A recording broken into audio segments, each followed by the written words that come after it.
हे जान काहे हमके सतैलू, काहे हमके जियते मोइलू। कई के हमारा से दूरी मरलू दिलवा पे छुरी हो। कई के हमारा से दूरी मरलू दिलवा पे छुरी हो।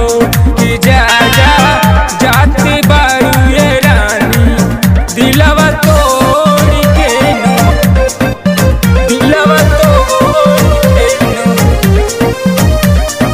कई के हमारा से दूरी मरलू दिलवा पे छुरी ना।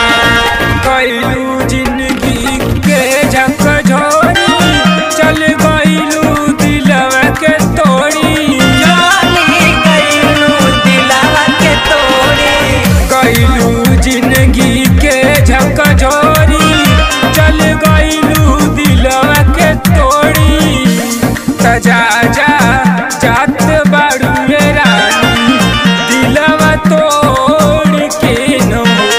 जा जा जात बारू ये रानी दिलवा तोड़ के नो, दिलवा तोड़ी के नु हो।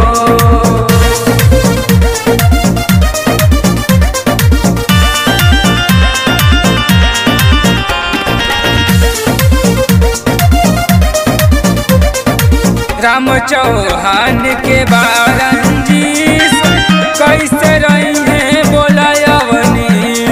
कैसे रही है बोलायवनी। राम चौहान के बारंजीस कैसे रही है बोलायवनी। कई के हमारा से दूरी, कई के हमारा से दूरी मरलू दिलवा पे छुरी ना। कई के हमारा से दूरी मरलू दिलवा पे छुरी ना। ए जान बहुते बुरा केलू तू हमारे साथे, बहुते बुरा केलू।